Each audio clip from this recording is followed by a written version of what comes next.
Welcome to Space and Astronomy Colloquium, everyone. My name is Nikhil and my pronouns are he and him. For everyone's information, this meeting is being recorded. I'd like to begin to this colloquium by acknowledging the traditional custodians of the land on which we meet today, and I pay my respects to their elders past and present. I extend that respect to Aboriginal and Torres Strait Islander people here today. Today, our speaker is Dr. Amit Seta. Their pronouns are he, him, and his. Amit was born and brought up in West Bengal, that's a state in India. And then he completed integrated masters in University of Mumbai in 2014. His PhD thesis on cosmic propagation in turbulent galactic magnetic fields was from Newcastle University in UK in 2019. And since then, he has been a postdoc researcher at the Australian National University in Canberra.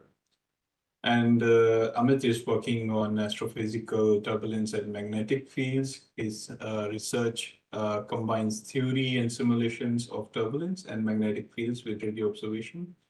And as probably many of you know, he's an active member of ASA ECR chapter and also ANU LGBT Ally Network. So from here, I'll give it to you, Amit. Please go ahead. Thanks for the very kind introduction. So hello everyone, thanks for joining in today. And today I'm planning to talk to you about magnetic fields in the Milky Way from pulsar observations. So I'll give a very generic introduction to start with. I should say this, thanks to organizers for organizing this. This talk was also part of the ASA ECR Symposium Series, which the ECR chapter of ASA are organizing. And we hope to do this next year also. Yes, so let's get started. So just a second, trying to remove things. Yeah, so when we think of magnetic fields in Earth or in lab is usually this picture comes to our mind. It's about a lab experiment where if you sprinkle iron fillings around a bar magnet, it takes this shape. And these are called magnetic field lines. And here we are talking about like very strong magnetic fields compared to what I'll be talking today. Going a bit further away, if we know that the Earth or Sun or more generally stars have magnetic fields, they are on much larger scales than lab or on Earth. And they also can be quite stronger depending on where you look. And the Sun's magnetic field actually There you go, Eddie. Sorry? It's talking about pulsars. Sorry? Is there a question? Sorry, I think someone forgot to turn off the mic, so go ahead. Okay, I can keep going then. Yeah, thanks. So the Earth's magnetic field is very useful as it saves us from harmful radiation from sun. And the Earth-Sun connection is important to understand to actually predict space weather. So magnetic fields are an important component in our solar system. But today, mostly what I'll be talking about is magnetic fields in spiral galaxies, or more precisely our Milky Way.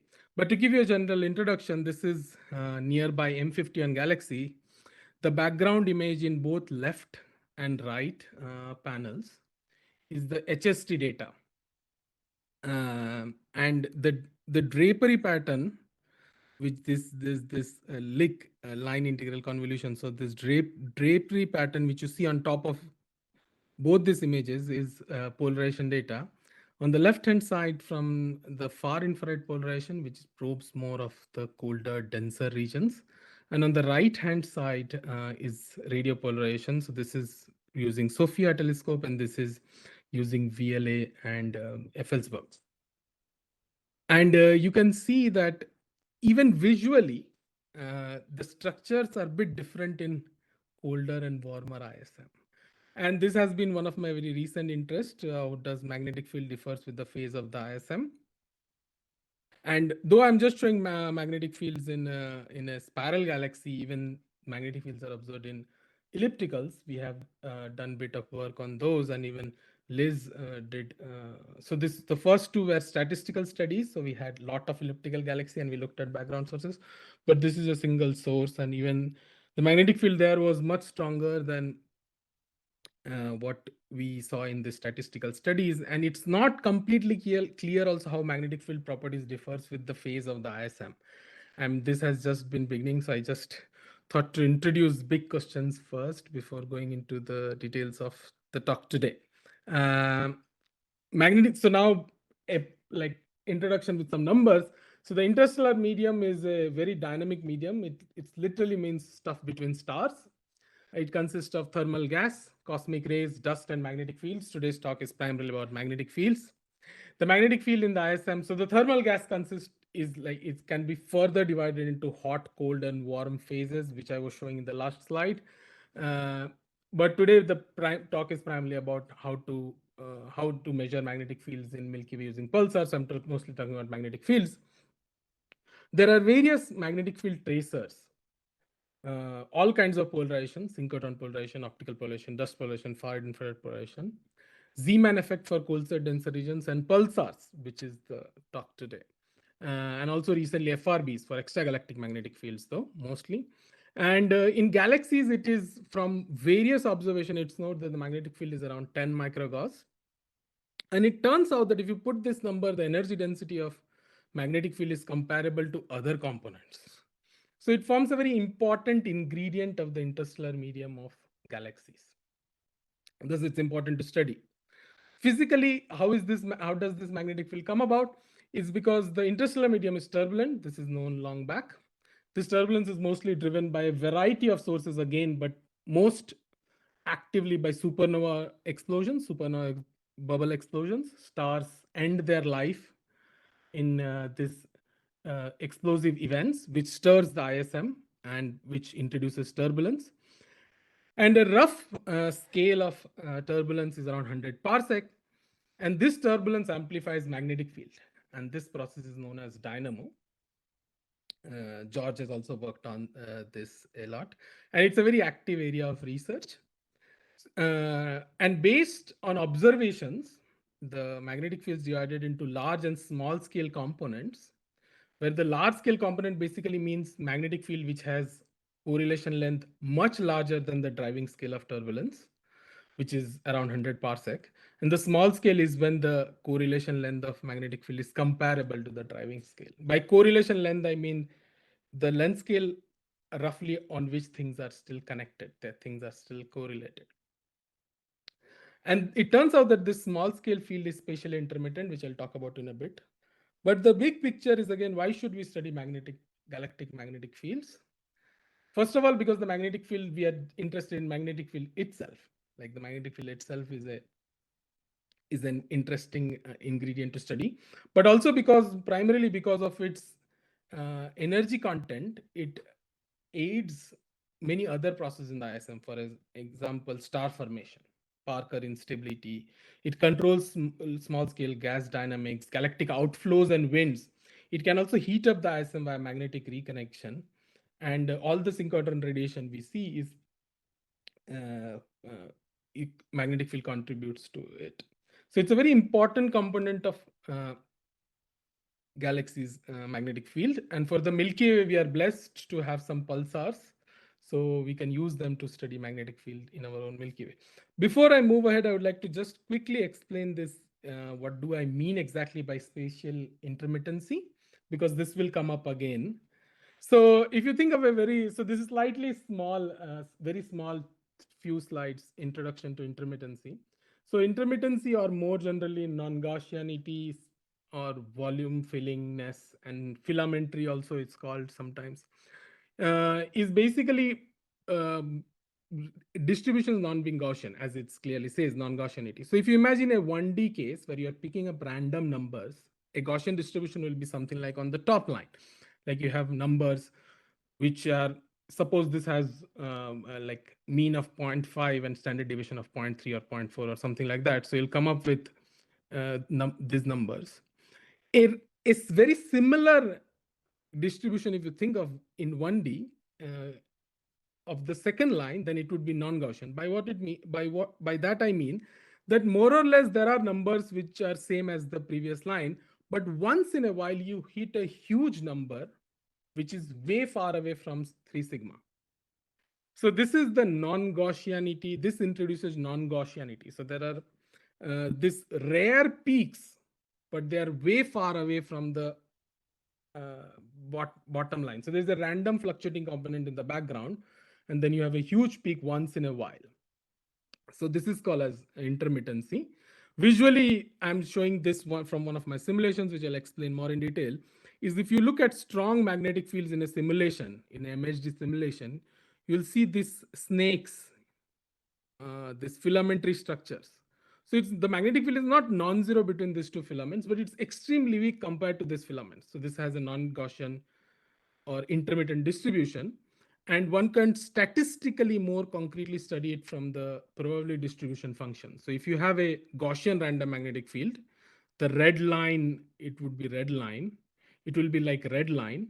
But if you have a non-Gaussian magnetic field, you have much stronger values, but they are rarer. So both of this has mean 0. It's symmetric about 0.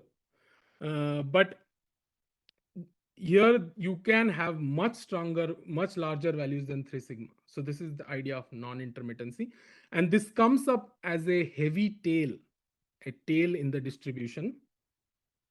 To show you one more example to make it more convincing, this is a 2D slice from a very similar simulations where you see, basically you can think this as 2D random fields.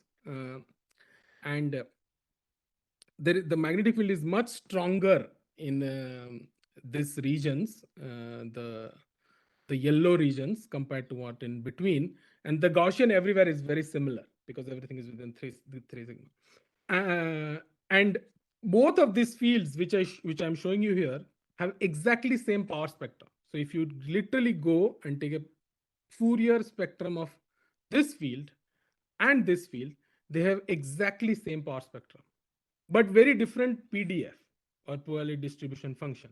That's why it's important to, when you're studying random fields, it's important to study PDF also with power spectrum.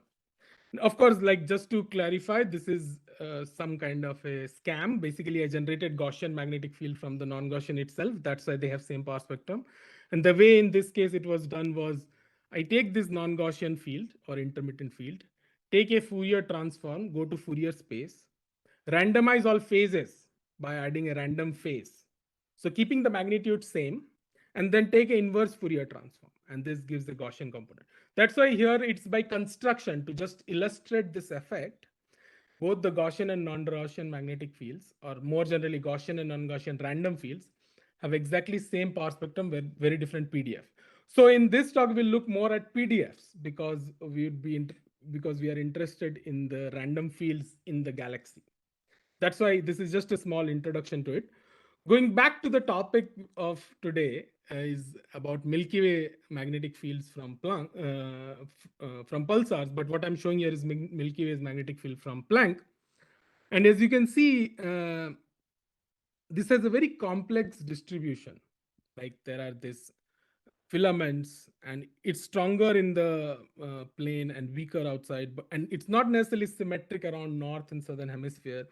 And there is some flaring also. So it's a very complicated, complex structure, and multiple probes and studies are required to really understand it.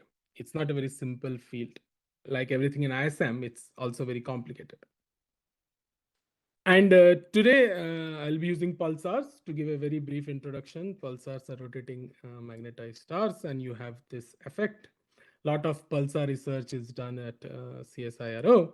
And the way I'll use pulsars, so for this talk, I'm just using pulsars to study magnetic fields. The way it's usually done from long back is that you observe pulsar at multiple frequencies, and then you compute something called as rotation measure, which is the integral of thermal electron density and parallel component of magnetic field. And then dispersion measure, which is integral of just the thermal electron density or free electron density. And then if you take ratio of 2, you get some estimate of the average magnetic field. This has been done historically. So basically the left-hand side of these two are observed, are from observations. And if you relate them to right-hand side, taking a ratio gives you some estimate of the magnetic field in the medium. And this is just a cartoon picture showing that if you have a pulsar and if you have an ISM in between, and the observers here, this observer is more like just a radio telescope primarily. You get both RM and DM, and then dividing RM by DM gives you V parallel, which is averaged along the line of sight because they are integrals. And this has been used from long, like it's a very old question, and this is a very old technique. This is one of the first papers showing claiming this is possible, and this has been done also long back by Professor Manchester. And there are, of course, the more pulsars were discovered, this was done more statistically and more. But this I'm showing some very early papers where this was done for a few pulsars, and the idea is way old. That's what I'm trying to say. And the technique is very simple. As I was saying, you measure rotation measure, RM, which is an observed quantity. You measure dispersion measure, which is DM, an observed quantity. You take ratio of 2 and you get some estimate of B. But mathematically speaking, this assumes that NE and B are independent. They are not correlated. This technique or this extraction of B parallel average from RM and DM assumes that NE or B are independent. And the question I'm trying to ask in this talk is, if there is a correlation, how will it change the answer, or will it change the answer, or is it even important to think of any correlation?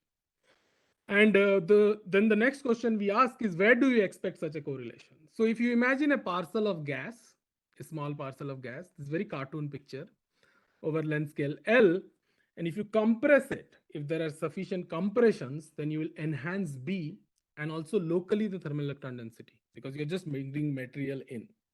So the RM and DM both would go up, because this goes up a bit, this goes up a bit, this goes up. So RM should be proportional to TM if this is happening a lot. It's just very toy picture. If the physical process I'm explaining here is happening a lot, the RM should be proportional to DM. And the parameter to think of this is compression. Like, are there compressive effects which could give rise to such a scenario? And so the parameter of interest is like Mach number. Like if Mach number is high, you would imagine more such things happening compared to when Mach number is low. And the question is, how does the correlation between thermal electrons and magnetic field affect this interpretation or this technique? And the way we test this first is using, okay, so this is just, so I've used the ATNF pulsar catalog.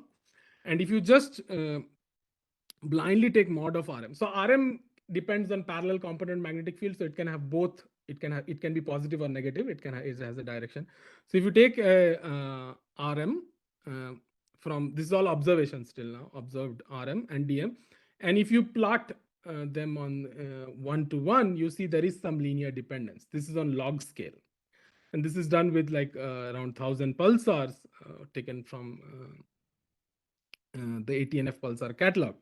So RM is proportional to DM, but of course this is a big sample and this is on various scales. So this is like a hint. It's not really. Yeah, the unlocked version is in Charlotte's paper also, where you can see there is some scatter also. This seems like a very good straight line because it's a log. If you see an unlocked version, there's a lot of scatter. So to test this question of whether correlation is important, we do numerical simulation. And the way we do is we simulate a small patch of typical galaxy. So if you take a typical spiral galaxy, we simulate like 500 parsec to 1 kiloparsec, very small patches, or few kiloparsecs at max. I think most of the simulation are done from 500 parsec to 2 kiloparsec simulations type of. where we drive turbulence. So it's numerically driven turbulence. And we look at how magnetic field and thermal electrons correlate, and if this has any effect on RM and DM and the calculation. So we know the ground truth, we know what B we should expect from simulations, and then we compute RM and DM, and then we see if we really get that B average or not from simulation, at least here. Get into a bit more detail, we solve the continuity equation, the induction equation, and Navier-Stokes equation. So basically, there's a fluid. It's a fluid in a box, and we drive turbulence by hand. So it's a driven turbulence. It's an artificially driven turbulence in a box, and you have magnetic field. And this is continuity equation for the fluid. And the only parameter which is varied in this study is Mach number. So if you think of a very low Mach number, subsonic turbulence, you don't have much compression. Things are more or less, the density is more or less uniform. But if you have a very strongly compressive turbulence or a very high Mach number plasma, you will have a lot of such compressive events where the probability of such NE and B correlations being correlated goes up. Yeah, and to like this, and if you see this induction equation, the B if you start with B equal to 0, then you would never get a field, never get magnetic field, because it can't create magnetic field. There is no source term. It's a linear in B. So we start with some very weak field and let it amplify. So this is the ratio. This is the results of the simulations. This is the ratio of magnetic field to kinetic energy as a function of eddy turnover time. And we see it with a very weak field, which amplifies and then saturates at around 5 microgauss equipartition strength, I mean. And of course, the properties of this depends on the Mach number. If the properties of how magnetic field grows also depends on Mach number, and the growth rate and the saturation level varies. This is the dynamo, the whole turbulent dynamo aspect of this study. But for this experiment, it is self-consistent growth of magnetic field. This is not an imposed field. In various simulations, people also impose field. This is not an imposed field. It's self-consistent growth. Of course, I should point out a caveat here that this is still isothermal, but we have also done some non-isothermal simulations. So the magnetic field grows here with the velocity field, with how you drive it. But in reality, of course, reality is way more complicated. The thermodynamics also plays a role, not just dynamics. So if an area is getting colder, it will contract, and that would also change magnetic field structure, which is not factored in for this work. But we have also done some follow-up studies where we have looked at this in detail. So basic idea is you drive turbulence, you reach to a final state where the magnetic field is like 5 or 7 microgauss. And these are the like distributions, the 3D distributions I'm showing from the simulations. So the top panel is subsonic, Mach number 0.1. The bottom panel is supersonic, Mach number 10. The left-hand side is the electron density, and the right-hand side is the magnetic field. So basically, you in the subsonic case, let's see for the subsonic case, the thermal electric density hardly varies because there is nothing changing it. I mean, this is just driven turbulence, and you're driving in a subsonic event, so it hardly varies. And the magnetic field still has a lot of variation, and this is from the dynamo effect primarily. But if you look at supersonic case, the density, the thermal electron density varies over 6 orders of magnitude. And of course, it's correlated, even visually, it's correlated with magnetic field strength. So if you see this line, there is a similar strong line here. And if you see this, there is some here. So there is some correlation between the, as you would expect, this is expected, that between the magnetic field and thermal electron density as you go to higher and higher Mach numbers. And doing this in a more concrete way, statistical way, this is the 2D PDFs of the same things which I was showing in 3D. And this is Mach number 0.1, 2, 5, and 10. And if you go to higher and higher Mach numbers, you see things are more correlated. The magnetic field is more correlated with the thermal electron density. And of course, this goes to the ideal case of 2/3. But even so, there is no correlation for very low Mach number.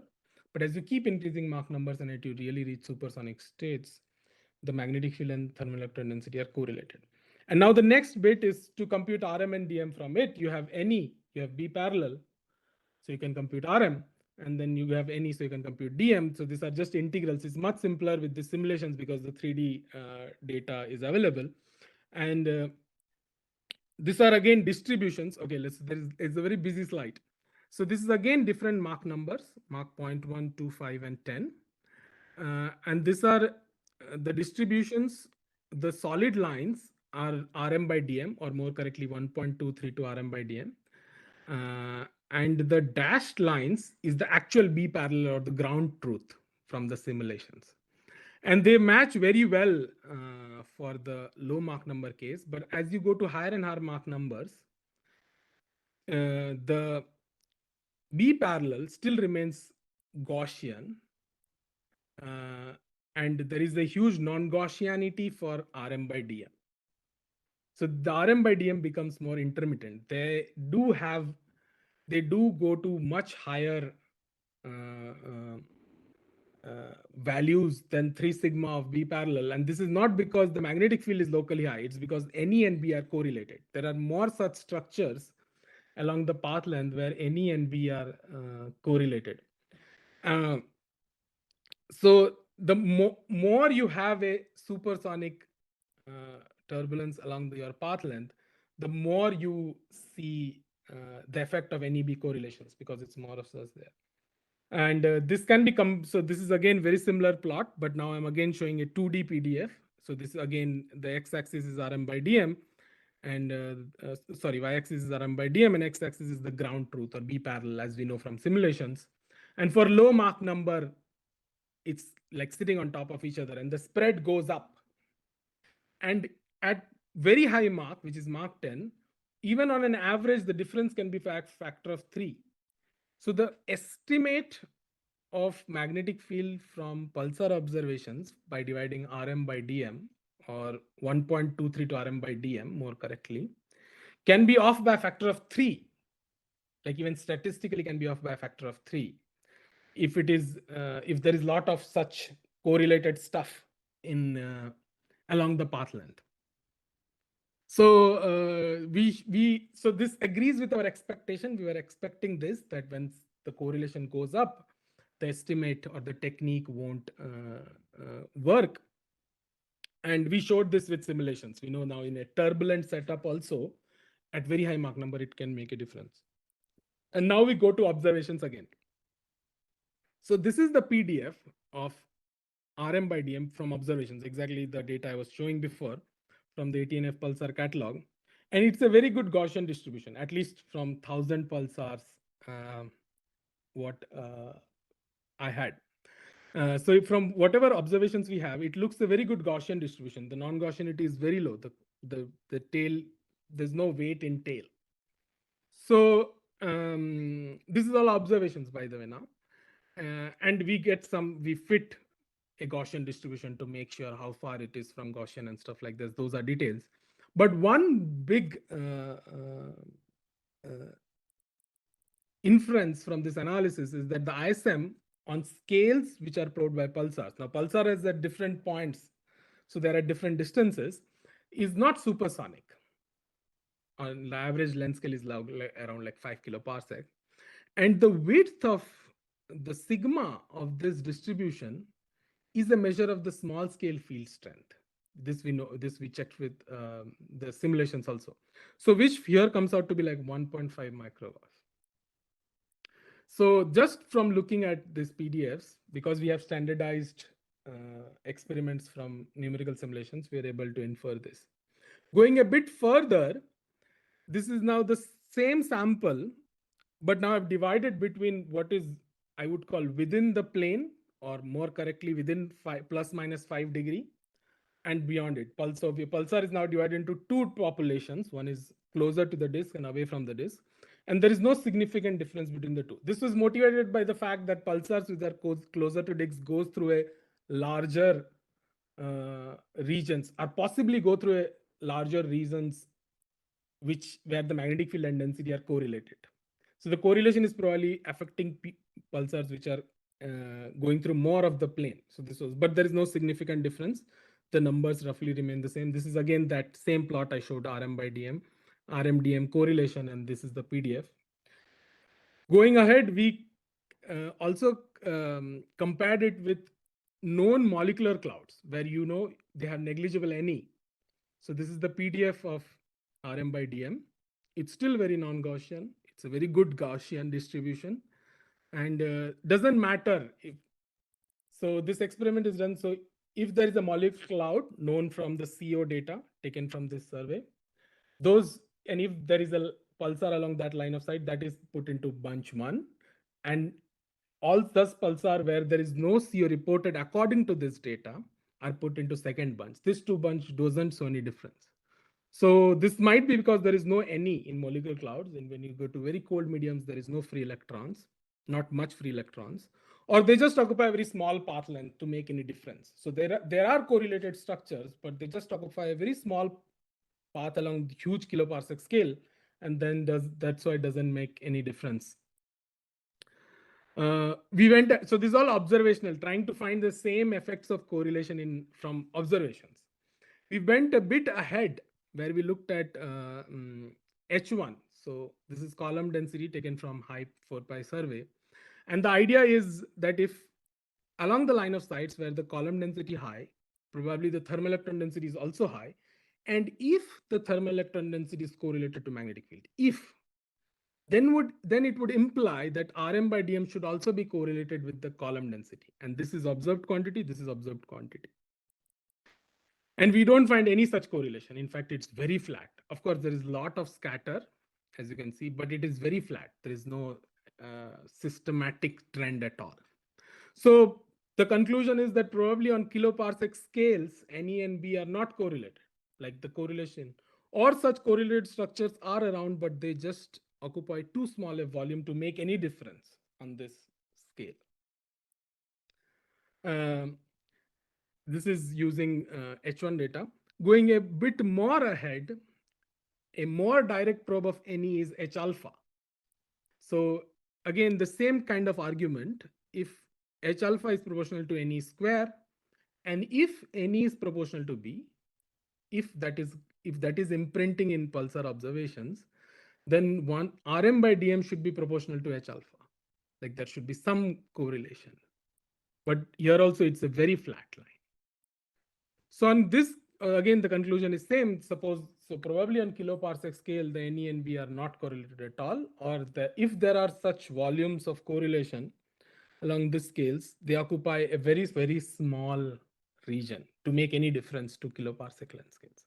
So the first part of the work was trying to understand what to expect from observations, from simulations, and the second was actually using the available data to try and see for that effect.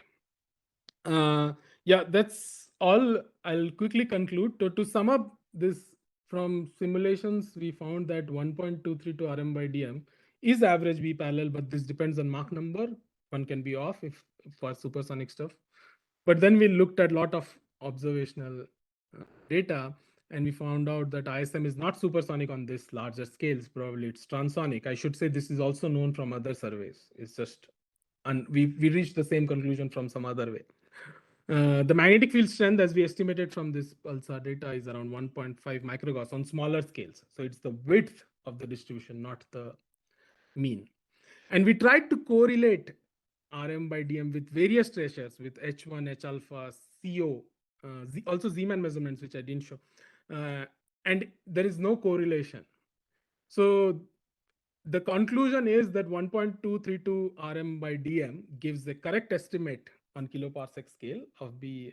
It gives a correct magnetic field estimate on kiloparsec scale, but might break down at smaller scales. This is inferred from from simulations. That it might break down if you are really smaller scales where those volumes of NEB correlation starts making a real effect. And the whole thing was done with isothermal simulation. So we are now doing supernova-driven turbulence simulations to really see if there is difference with the phase and how much volume each phase occupies and stuff like that. Like to really understand this cold phase when we are probing with CO or Seaman effect, stuff like that. Whatever I've talked about today is in this reference, which was published in 2021. But I've also taken some plots from some of my other recent work. Thanks for listening. I'll be happy to take any questions and comments.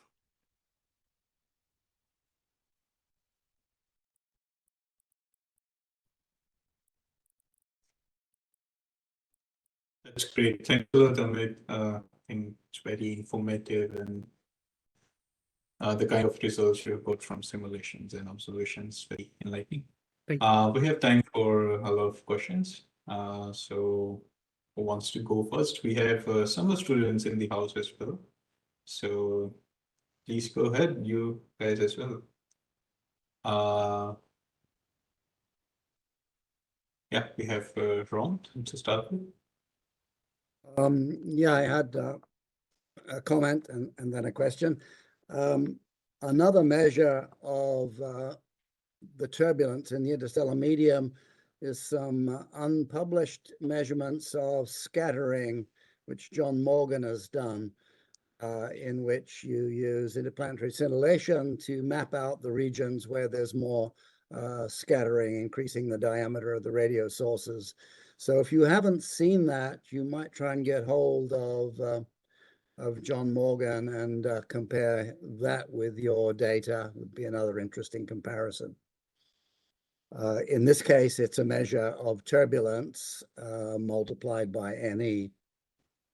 Okay, yeah, I was not aware of that. Thanks for pointing it out. Okay, and he's writing that up as a paper now, so you'll have to talk him into giving you the data. Okay, sure. My other question was that very first figure you showed of M51. I am very dubious that the pair of images you showed are correct. I worked on it long ago. They look identical to me. Are you sure you've got the right images? Okay, maybe it's not coming up in not coming up properly over the video call, but I think if you just see the so this bends more quickly, the FIR. I don't see any differences between those two images in what's coming up at all. Okay, so this figure is taken from this reference, Borlaug et al. 2021. Perhaps you should check it, because I do not believe that while there's a good correlation, they're not identical. Yeah, so I am saying it is difference between FIR and radio. But I don't see any difference whatever in that picture. Okay, yeah, maybe it's not coming up well, I think. That may be the reason, but I suggest you check your references and make sure they've got it right. Okay, yeah. I worked on both in the past, and they are well correlated, which is interesting, but not identical. Okay. I do see some difference, by the way, just from the images, but I don't know whether it should be more than that. Yeah, there are some minor differences, but probably Yeah, they're kind of minor around. So By the way, which is the red, I presume, is supposed to be the FIR in one case and the radio in the other? No, the color is all HST. The background color is all HST. This drapery pattern, that's why I said it might be difficult to see our video, is the polarization, is the FIR polarization on the left, and on the right is radio. Yeah, well, I suggest you check that. Okay, this is the SOFIA. So this is a very recent data taken from SOFIA telescope, and this is the old data from 2011, the VLA data. Let's move on. We have a question from Kensington. Hi, Amit. This is Charlotte. Hi. Hey, nice talk. Thanks for referencing my paper. Yeah, to be fair, sorry to stop you in between, but to be fair, I got idea of doing this from your paper. Oh, that's good why to I know. have to listen. Excellent. Yeah, so I was just wondering, so the RM and DM can give you electrodensity and magnetic field. But from the pulsar data, there's also a few other ISM traces that we can pull out of the data. So there's the scattering, which can give you an idea of the anisotropy of the electron density, and also Faraday dispersion, which can give you an idea of the anisotropy in the magnetic field, particularly in the scattering screens. I was wondering if you'd kind of looked into those additional ISM traces and if they can tell us something maybe about this correlation or the Mach number and things like that. So this is a very good session. Actually, I haven't. So to really look at the scattering properties, one needs to do like the way it is done in observation, right? The present pipeline doesn't really consider frequency dependent everything. It just does integral NEB parallel DL from simulations at least. So to really have a standardized such comparable experiments with simulations, one has to really like look at frequency dependent radiation and then to study those things. It's very difficult to at present stage compute such properties like scattering frequency and stuff like that from simulations now, because this is just so for RM and DM, I just took integral of NEB parallel DL and B parallel DL. It's not really the same observational pipeline as you would use. Like there is no flux changing and stuff like that. It's. Thanks. Do you think there's a prospect of doing that in future? Yeah, sure. Yeah, that would be very interesting because yeah, I totally agree with you that pulsars gives much more than just RM and DM. So we should look at more of those. Like we should also look at multiple of those things, not just this. I agree. Yes, certainly we should talk offline. That's great. Thank you. Thank you. Thanks, Shabit. I don't have more hands up. Maybe I can ask a quick one in the meanwhile. So just trying to understand that what happens for subsonic and supersonic cases, like physically. Intuitively, I would think that when there is with higher Mach number, probably the correlations should get erased. But here it's probably the opposite of what I intuitively would have thought. So do you know what's happening? Yeah. So when Mach number is high or supersonic stuff, there are like shocks. So if you think of a shock compression, and so the red arrows are probably showing motion of shock compressing the gas parcel. So if you think of something like this, you'll just compress it. And that you also see in these simulations where you see the compressed magnetic field. So where the magnetic field is stronger, where the thermal electron density is stronger, the magnetic field is also stronger because of this compression. So you're literally bringing in more stuff because the shock is pulling in more material to a smaller volume. So that's why things get correlated. That makes sense. Yeah. Thanks. George Hobbs. Yeah, thanks. Hi, and nice talk. Thank you. My question is actually about observation and data sets. So we've of course got a lot of pulsar observations from telescopes like Parkes and MWA and other telescopes and so on. My question is there any particular data product or some way of processing or looking at the actual data that would be particularly useful for your work?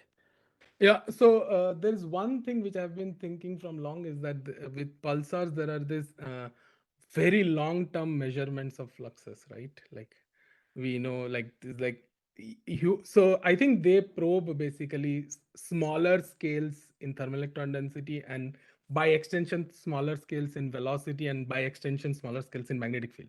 Now, I did say a lot of by extensions in between, but I think it would be useful to also see the temporal dependence because now I'm just exploiting the spatial dependence of pulsars, right?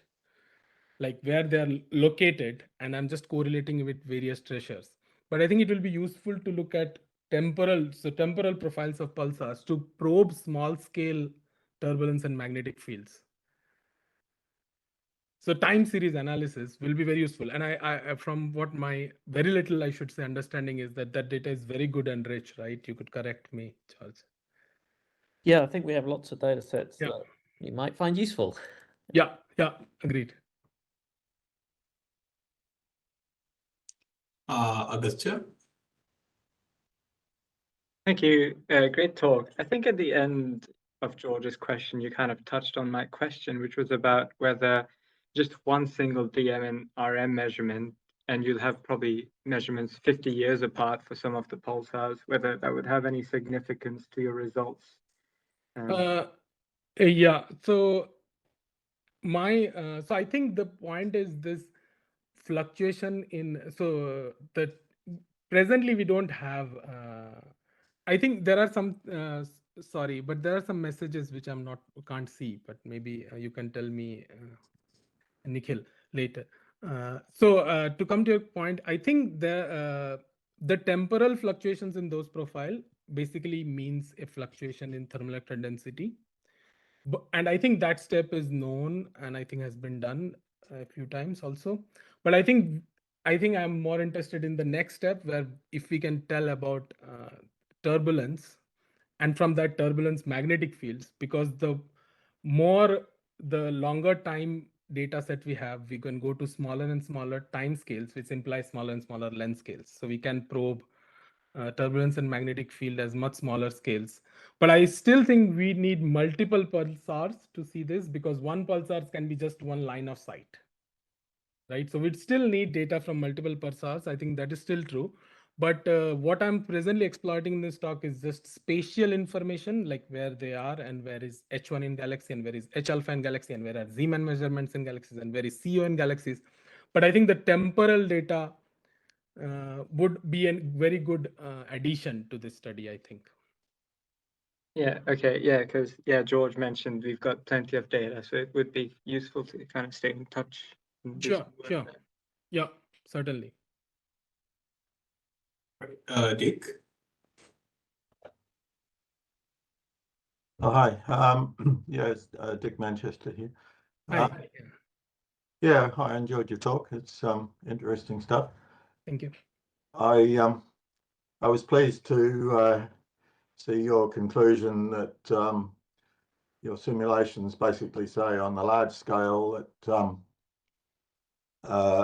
RM over DM is pretty much gives the correct estimate for the field strength, because our modeling of the disk field that we've published with Hanjin Lin and so on over the last few years, the latest papers in 2018, I think, is on the large scale. And so these very small scale structures are not terribly relevant, I don't think. So Yeah. I'd be interested to know whether whether you think I'm deluding myself about that, or whether you agree.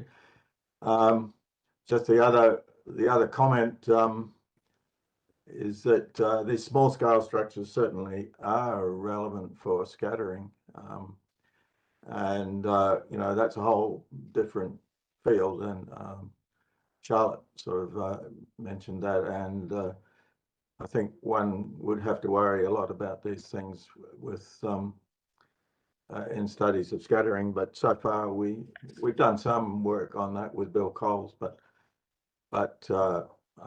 it hasn't gone terribly deep into it yet. Yeah, so thank you. And I mean, thanks a lot. I've learned a lot from your work, I should say. I've got this opportunity to acknowledge that. So your first point, yeah, exactly right. On kiloparsec scales, the one like the RM by DM gives the correct estimate. So for large scale field studies, which you're referring to, which a lot of work you have done, I think is perfectly fine. In my view, the large scale magnetic field, the large scale galactic magnetic field in the Milky Way from pulsar observation is perfectly fine. This is just now trying to see, can we also use pulsars to get small scale stuff? Like, can we also use pulsars observations to get, so it's trying to be a bit more greedy with the data. That can we also try to infer small scale magnetic field properties from pulsar observations. That's why you're trying to go to like sigma, like PDFs of RM by DM rather than the mean values. Trying to go on that side. That's the first point. I think your second point also, the scattering. Yeah. So yes, true. The small scale stuff will affect scattering properties and those observations. But I think the standardization using numerical experiments is yet to be done. To really use that to study magnetic fields, I think requires some more numerical experiments first in a controlled setup before using observations. Well, I mean, we would approach it from the opposite way, but I think both approaches are useful. It's good to understand what the observations are telling us, and then you can then look at modeling to see whether that can be accounted for in some natural way. So anyway, I think we both agree that there's a lot of work and a lot of thinking to do about understanding scattering and scintillation of pulsars, and so that's very much a work in progress. Sure. Yeah. And I'll contact you guys about this maybe a bit more offline. Okay. Thank you. Thank you. Great, thanks. There is a comment from Andrew that we should chat because I have 30 millisecond pulsars did. So probably you can take it offline as well. Okay, sure. Is there another question from Kensington, or is this residual hand? I guess we just have the hand still up, unless there's any other questions here. No. I'll try and put the hand down. Okay, great. No worries. So I don't see more hands up, and probably it's good we can finish a bit early. Just before we go, I wanted to also say that there is another colloquium. It's a second D-Liter colloquium, which is happening tomorrow in Kensington. But I sent the calendar invite and everything.